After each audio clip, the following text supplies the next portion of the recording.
As I was getting set up and ready, I noticed the deer over my right shoulder in the back there by the trees.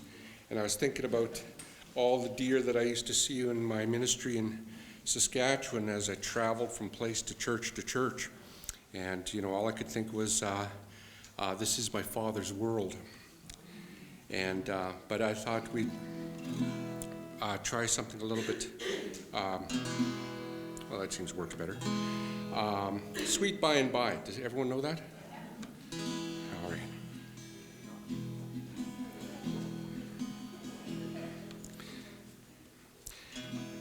There's a land that is fairer than day, and by faith we can see it afar, for the Father waits over the way to prepare us a dwelling place there. If you know what this should be.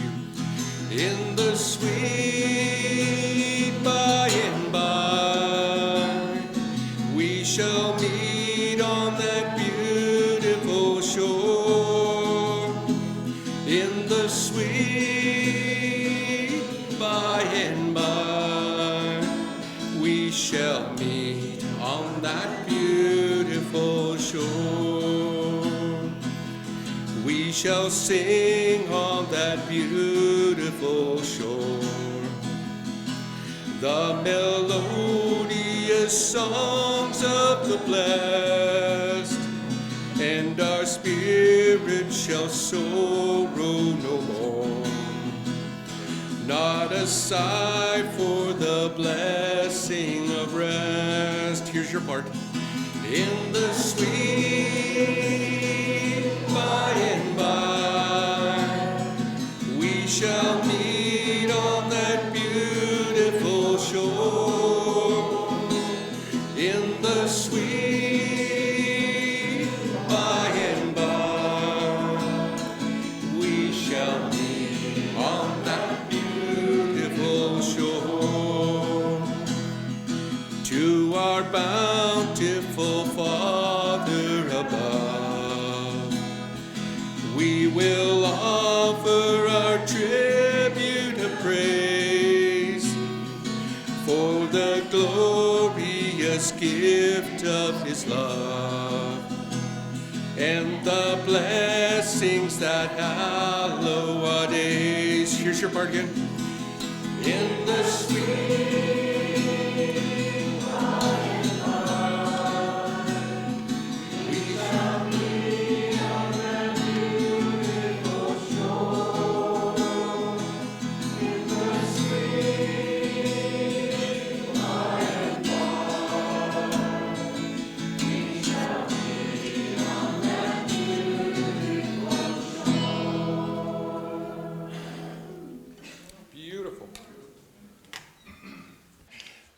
I've been asked to share a ministry moment, and I'm starting my stopwatch.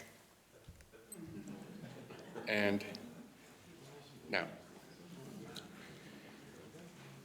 I want to say, because we just had our group moments, that my story is no better or bigger than yours, and my journey is no better or challenged as yours. But it is indeed a great honor to say a few words with you today. I am and have been called to be the indigenous native priest for the Diocese of Toronto, a title that I've taken on which seems to have a double repetition there. And a lot of people ask me about why you indigenous native, isn't it the same thing? And I said, well, I put it that way because number one, it makes you ask and makes you talk. And so I play with words a little bit. But as the indigenous native priest, I have to say that I have been given a great blessing by Bishop Cullen that to allow me to be who and what I am for the first time in my life. I've walked two paths, you might as well say, indigenous and non-indigenous, and as a priest and as at the same time with traditional knowledge in the back. And I think one of the most amazing things in this journey is that I've been blessed to be able to walk with a lot of wonderful people. and at the same time learn from a lot of wonderful people. And each and every one of the people that I've journeyed with have shared a story, and their story became part of me. And that most amazing part of that story that is shared is that we are all blessed in the sharing. And I think that's important for us as ministers and as people of the church to understand that the story is shared. The story that we are given is important and is a blessing to all. As the Indigenous Native priest for the Diocese of Toronto, I am incredibly honored to be able to see the diversity of life and humanity. Coming from, as I have lived on the reserve, and as at the same time I live in the city now, I get to see, and I don't know if you know anything about the transit system in Toronto, the TTC. I love to travel the TTC. Number one, I see the real humanity. I see people. I see people with stories, and I see people's stories in their eyes. Some people incredibly sad, some people broken, some happy, some way too happy, if you know what I mean.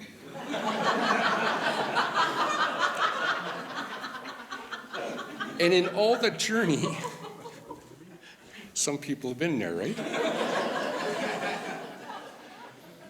But in all of this, I see the most amazing stories, and I would love just the opportunity, but it absolutely freaks people out when you sit beside them and say, tell me about your day.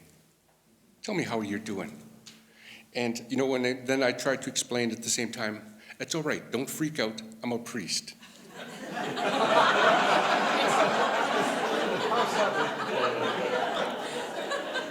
That works sometimes too.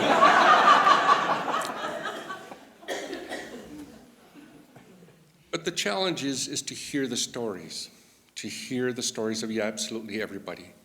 And as a past parish priest, as I've worked in the parishes themselves, I learned that there is a cap, an encapsulating capsule that you're put into, a bubble that you're put into in the parish ministry. And you have to answer to the wardens, to the parish team leadership board, and you have to the various committees, and at the same time to the archdeacon, and then finally to the bishop. Bishop Cullen has given me sort of a great, wide, and wondrous latitude and angle that I've been able to go to. And it's one of the most scariest things for me was when he handed me a blank sheet and he says, you're going to have to draw your own duties and at the same time your own job description. And I thought, wow, that's scary because you have always been told who and what I'm supposed to be.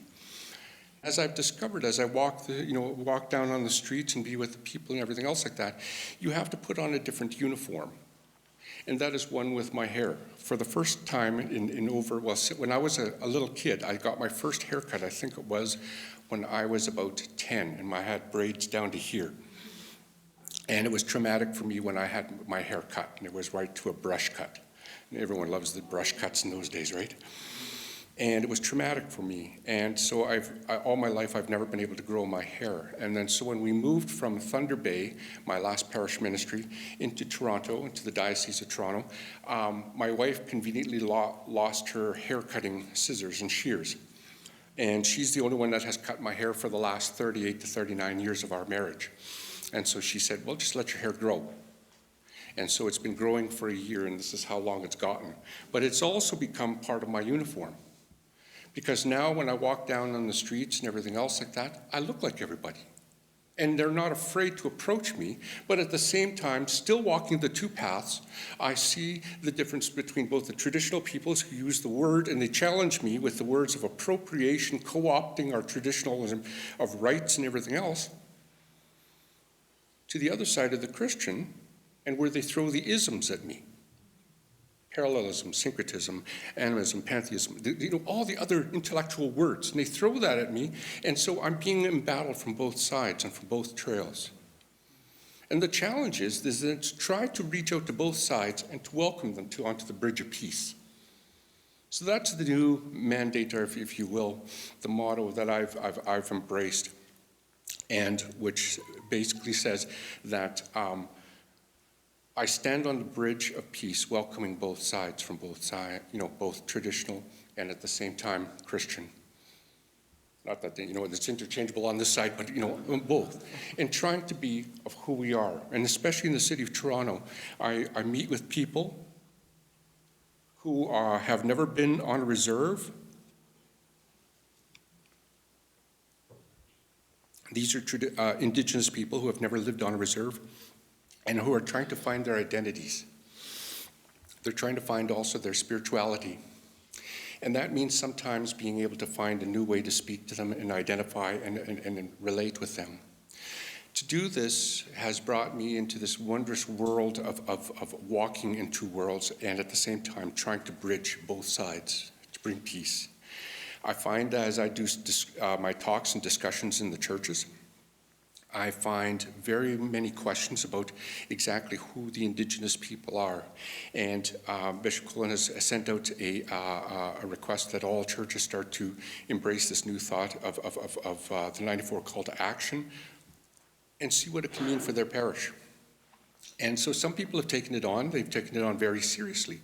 Others have just, they've put it off and for now, and they said, well, we don't do it because we don't have indigenous people in our area. And I go, really? My goodness, we're everywhere. And I said, so I asked him, I said, have you really looked? Have you asked? Have you sought out? I said, because we are indigenous people, we're very good at hiding.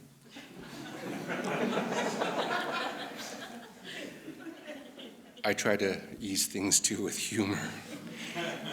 But the tensions are always there, and especially within the parishes themselves, to try to find what exactly the whole ministry of indigenous ministry means and how it can relate to the wider church. Some are threatened because they see it as the death knell of the church for their church, because things are going to have to change now.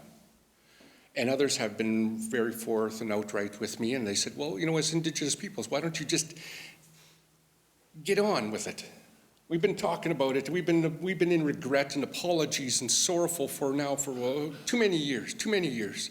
Let's just get on with it and get it over and done with. And my simple response is simply, well, it's taken how many years to get us into this situation? It's not going to be tomorrow that you're going to get us out again.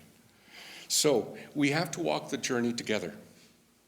It's a journey of two sides, both traditional and at the same time Christian. They're side by side, thank goodness. Every once in a while, they get a little bit of wide gulf between the two, and I have to really stretch to try to balance myself in both worlds. But at the same time, the challenge is that we can do it together. There's somewhere in there that it can actually combine. There's somewhere in there's moments in time when it can actually combine, and it makes sense.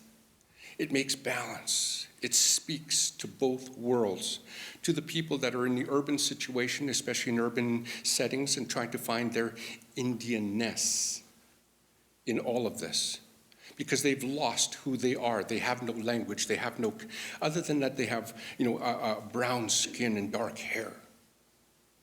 And they know that somewhere down the line there, as everyone always tells me, they have an Indian princess as a grandmother. We all have, don't we? But the serious part of it is that we are a treaty people. I love that saying. And that means us coming together. We have to find commonalities in language. We have to find commonalities in our theology, our spirituality. But to do that means somebody has to stand on that bridge, reaching out to both sides and say it's time for healing. The church is broken, in pain, and it has the suffering within it, and same with the indigenous people. You cannot live in anger. You cannot live healthy in regret and fear. It's time for healing. And that means that there needs to be more ministry in the urban setting. I follow in the great footsteps, the grand, huge, scary footsteps of Reverend Andrew Wesley.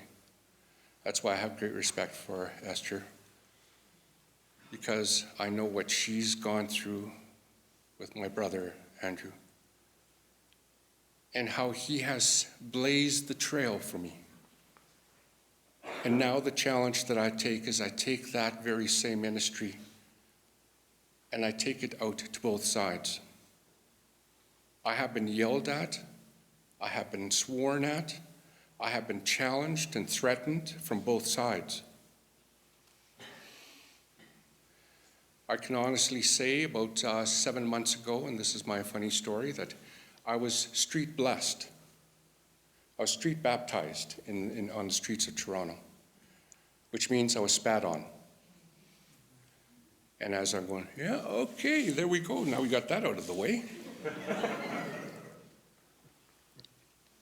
But I get the same reaction within the church too, where there is such a threat to the body of the church that they're afraid of me and at the same time the message that I bring. The hope and promises is for us is to take the invitation. And as I try to stand in the middle of that bridge of peace, welcoming both sides, come. There's room for healing for all. And indeed, the Lord and Savior, there is enough room for us all. Finally, I close with this. I was invited to do an intercultural, interfaith gathering and to do the opening speech and an opening prayer, which I, wonderfully relished in because I got to see absolutely everything. I don't know if you've ever seen the Sufi dance, the Whirlish Dervish dancers. That's amazing. I thought, how do you not fall over? But anyway, I got to see that. I got to see all the different types of worship, everything from the Buddhists to on and on and on. It was marvelous. And in there I said these words, and I said, as an Indigenous man, I welcome you. As of the First Nations, I welcome all of you. I welcome you to Canada, our land, our village, our home. I welcome you. I welcome you because you are children of the Creator. You are my relations. And as my relations, you come from all places, granted, but you are all under one sky. You breathe the same air as I do, and you stand now upon the same land. And I welcome you. There's room, because Canada is wide and expansive, not expensive, unless you live in Toronto, but expansive. There's room for us all, and I welcome you. And I said a prayer. Then at the very end, a man came up and he said, I want to thank you. He says, I come from Bosnia, me and my family. And he said, I have never been welcomed before. I've never been welcomed before. And he said, I want to thank you because now you made Canada my home now too. And I felt way up there. And I saw him and he says, and I have to shake your hand. And I shook his hand and I said, welcome. And then at the very end, he says, and now I can tell everybody back in Bosnia, I shook the hands of a true Indian.